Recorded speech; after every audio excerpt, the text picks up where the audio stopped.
Puji bagi Allah. Segala puji bagi Allah yang mengatur segala perbuatan, yang mengubah keadaan dan yang menetapkan ajal. Kita memujinya dan bersyukur kepadanya dalam segala kondisi. Kita memohon ampun kepadanya atas segala ucapan, baik yang buruk dan amal yang tercela yang kita lakukan. Aku bersaksi bahwa tiada Tuhan yang berhak disembah selain Allah semata, tiada sekutu baginya. Dia maha bijaksana dalam perbuatan dan maha luas dalam pemberiannya. Aku bersaksi bahwa Nabi kita Muhammad adalah hamba dan utusannya, yang lembut tutur katanya dan mulia budi pekertinya. Semoga salawat, salam, dan keberkahan senantiasa tercurah atas beliau, keluarga, dan para sahabatnya sebanyak butiran pasir. Amma ba'du, aku berpesan kepada kalian wahai manusia dan juga kepada diriku sendiri untuk bertakwa kepada Allah. Bertakwalah kepada Allah, ketahuilah bahwa dunia ini pasti akan berlalu, dan dalam perjalanannya silih berganti antara kemudahan dan kesulitan, antara kelapangan dan keterjepitan.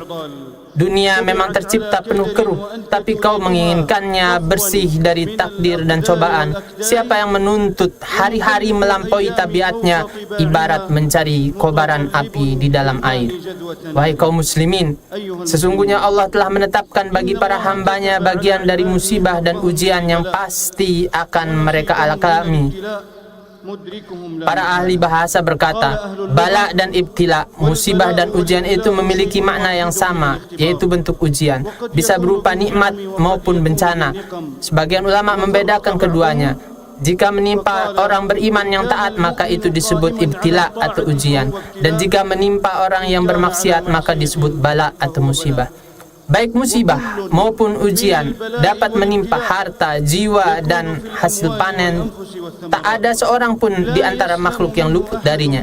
Seandainya ada seorang yang bisa terhindar dari musibah, pastilah orang-orang pilihan Allah dari kalangan makhluknya, yaitu para nabi dan rasul alaihi wassalatu wassalam, yang merupakan makhluk Allah yang paling mulia di sisinya, paling takut kepadanya, dan paling dicintai olehnya. Inilah Adam alaihissalam. Allah mengujinya hingga dia dikeluarkan dari surga. Zakaria diuji dengan tidak dikaruniai anak. Ayub diuji dengan penyakit. Yunus diuji dengan ditelan ikan. Dan Nabi kita Muhammad SAW diuji dan terusir dari rumah dan negerinya, serta diisolasi di lembah Abu Talib, hingga beliau dan para sahabatnya hanya memakan dedaunan. Dari Sa'ad bin Abi Waqqas radhiyallahu anhu, dia berkata, aku bertanya, wahai Rasulullah, siapakah manusia yang paling berat ujiannya? Beliau menjawab, para nabi, kemudian orang-orang saleh, yaitu yang semisal mereka, dan seterusnya.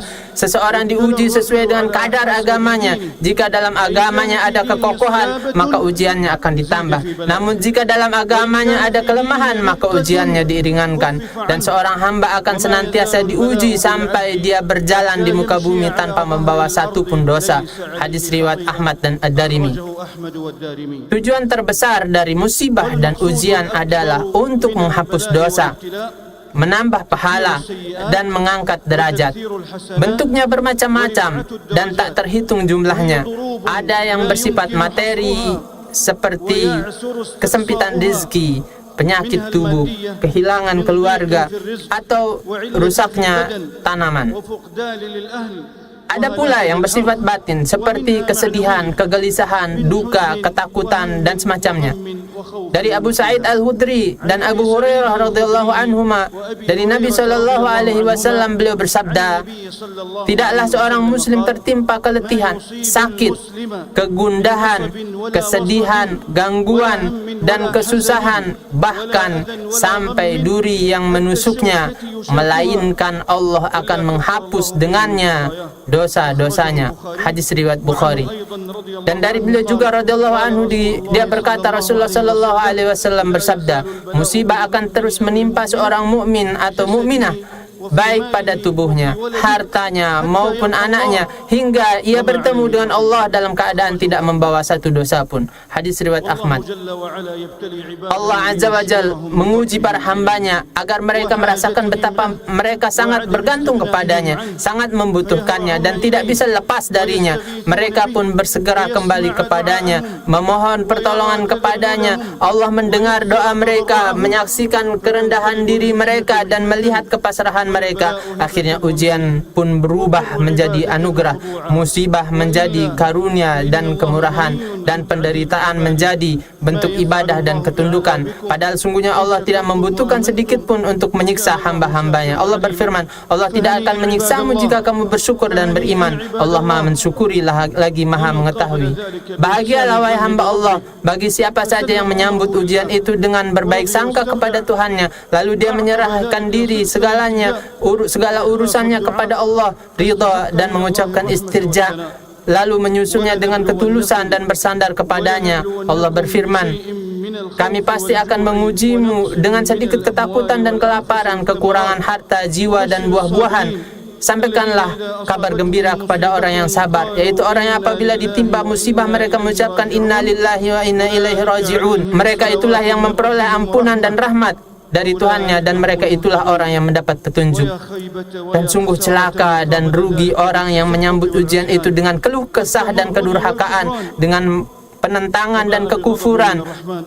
Dia pun akan mendapatkan murka dari Tuhan yang Maha Pengasih. Dari Anas bin Malik radhiyallahu anhu, Rasulullah sallallahu alaihi wasallam bersabda, besar pahala itu seiring dengan besarnya ujian, dan sungguhnya jika Allah mencintai suatu kaum maka dia akan menguji mereka. Barang siapa yang ridha baginya keridhaan Allah, dan barang siapa yang murka baginya kemurkaan. Hadis riwayat Tirmizi dan Ibnu Majah. Tidak dipahami dari semua ini bahwa Islam mendorong untuk mencari-cari musibah atau menganjurkan agar seseorang berharap mendapat ujian. Tidak. Ma'azallah, kami berlindung pada Allah dari seperti itu, karena hal ini menunjukkan kurangnya akal dan lemahnya iman. Seorang mukmin tidak tahu apakah ia mampu bersabar atau justru akan marah, apakah ia akan bersyukur atau kufur. Keafiatan adalah nikmat yang tiada bandingnya.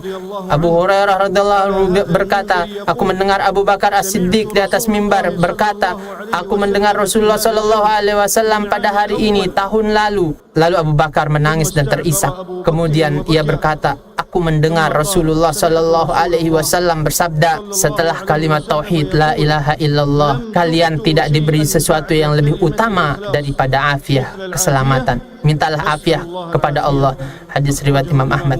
Namun jika dalam ilmu Allah telah ditentukan bahwa seorang akan ditimpa musibah atau ujian, maka hendaklah ia bersabar dan berusaha untuk ridha, sebab apa yang menimpanya pasti tidak akan luput darinya, dan apa yang luput darinya pasti tak akan menimpanya. Pena telah terangkat dan lembaran takdir telah mengering. Demikian yang aku sampaikan, dan aku mohon ampun kepada Allah untuk diriku dan kalian semua dan kaum muslimin dari segala dosa. Mohonlah ampun kepadanya, sungguh Dia Maha Pengampun lagi Maha Penyayang. Segala puji bagi Allah. Segala puji bagi Allah atas segala yang Dia takdirkan dan Dia tetapkan. Salawat dan salam semoga tercurah kepada manusia termulia yang diuji namun tetap bersabar, juga kepada keluarga dan para sahabat yang memiliki kemuliaan yang cemerlang. Amma ba'du, termasuk di antara bentuk ujian wahai hamba Allah adalah apa yang menimpa manusia berupa kesulitan dan penderitaan akibat teriknya musim panas dan dinginnya musim dingin. Dari Abu Hurairah radhiyallahu anhu, ia berkata Rasulullah sallallahu alaihi wasallam bersabda, neraka mengadu kepada Tuhannya. Ia berkata, wahai Tuhanku, sebagian diriku memakan sebagian yang lain. Maka Allah mengizinkannya untuk menghembuskan dua hembusan, satu di musim dingin dan satu di musim panas. Maka itulah hawa yang paling panas yang kalian rasakan dan dingin yang paling menusuk yang kalian alami. Muttafaqun alaih. Kini musim panas telah datang dengan teriknya yang menyengat, panasnya yang membakar, dan hembusannya yang menyiksa. Maka bersabarlah dalam menjalankan ketaatan dan tetap teguh dalam mendekatkan diri kepada Allah di tengah kondisi ini. Itu merupakan sebab besar untuk mendapatkan pahala yang agung di sisi Tuhan, termasuk di antaranya salat berjamaah, Jumat, tawaf di sekitar Ka'bah. Dan di antara ibadah yang paling mulia adalah berdiri tegak untuk menjaga keamanan, keselamatan dan pelayanan terhadap para jamaah haji di tanah suci yang dilakukan oleh aparat keamanan dan berbagai pihak terkait, terlebih dalam menyambut 10 hari pertama bulan Zulhijjah, hari-hari yang penuh berkah, di mana pahala dilipat gandakan dan derajat diangkat. Nabi SAW bersabda, tidak ada amal yang lebih utama daripada amal yang dikerjakan pada hari-hari ini, yaitu 10 hari pertama Zulhijjah. Para sahabat bertanya, tidak juga jihad di jalan Allah? Beliau menjawab, tidak juga jihad. Tidak juga jihad kecuali seorang yang keluar dengan jiwa dan hartanya, lalu tidak kembali dengan apapun dari itu semua. Hadis riwayat Bukhari. Niatkanlah amal-amal kalian, wahai hamba Allah, untuk mencari ridha Tuhan kalian. Sungguhnya pahala itu sebanding dengan tingkat kesulitan selama kesulitan itu datang tanpa disengaja. Ketahuilah bahwa hari-hari ini hanyalah beberapa saat saja yang akan berlalu dan berakhir, namun pahala akan tetap tersimpan di sisi Zat yang tidak pernah menyia-nyiakan sekecil apapun amal. Sungguhnya Allah tidak menjalimi sebesar zarah pun, dan jika ada satu kebaikan, niscaya Dia melipat gandakannya dan memberikannya dari sisinya pahala yang besar. Ucapkanlah salawat dan salam kepada sebaik-baik makhluk Allah, Muhammad bin Abdullah. Sungguhnya Tuhan kalian telah memerintahkan hal itu. Allah berfirman, sungguhnya Allah dan malaikatnya bersalawat kepada Nabi. Wahai orang-orang beriman, bersalawatlah kalian untuknya dan ucapkanlah salam penghormatan kepadanya. Ya Allah, limpahkanlah salawat, salam, keberkahan dan tambahkanlah kemuliaan kepada hamba dan Rasulmu Nabi Muhammad. Ya Allah, ridailah 4 khulafaur rasyidin, Abu Bakar, Umar, Utsman dan Ali, serta seluruh 10 sahabat yang dijanjikan surga, para sahabat yang ikut berbayat di bawah pohon, seluruh sahabat, para tabi'in dan orang yang mengikuti mereka dan kebaikan hingga hari kiamat. Ya Allah, muliakan Islam dan kaum muslimin. Muliakanlah Islam dan kaum muslimin. Lindungilah benteng agama ini dan tolonglah hamba-hambamu yang beriman dan bertauhid. Ya Allah, lapangkanlah kesusahan kaum muslimin yang sedang dirundung duka. Hilangkanlah kesempitan dari mereka yang ditimpa kesulitan. Lunaskan utang orang yang berutang dan sembuhkan orang yang sakit dari kalangan kami dan kaum muslimin seluruhnya. Ya Allah, karuniakanlah keamanan di negeri-negeri kami. Perbaikilah para pemimpin dan penguasa kami, dan berilah petunjuk kepada taufik kepada pemimpin kami, pelayan dua tanah suci, khadimul haramain. Ya Allah, panjangkanlah umurnya dalam kesehatan, afiat dan limpahan nikmat. Ya Allah, bimbinglah beliau dan putra mahkota beliau menuju apa yang membawa kemaslahatan bagi negeri dan rakyat, serta kemuliaan dan kejayaan bagi Islam dan kaum muslimin. Ya Allah, jadilah penolong dan pelindung bagi saudara-saudara kami yang tertindas, penolong dan pembela bagi mereka. Ya Allah, lindungilah mereka yang berada di Palestina dan di seluruh penjuru dunia.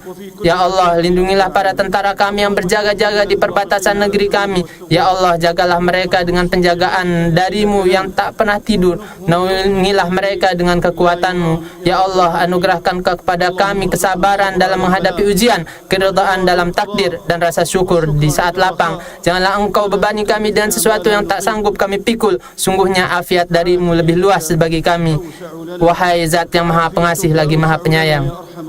Ya Tuhan kami, berikanlah kebaikan di dunia dan kebaikan di akhirat. Lindungi kami dari siksa neraka. Maha suci Tuhanmu, Tuhan yang memiliki kemuliaan dari apa yang mereka sifatkan, dan kesejahteraan tercurah atas para rasul. Segala puji bagi Allah, Tuhan seluruh alam.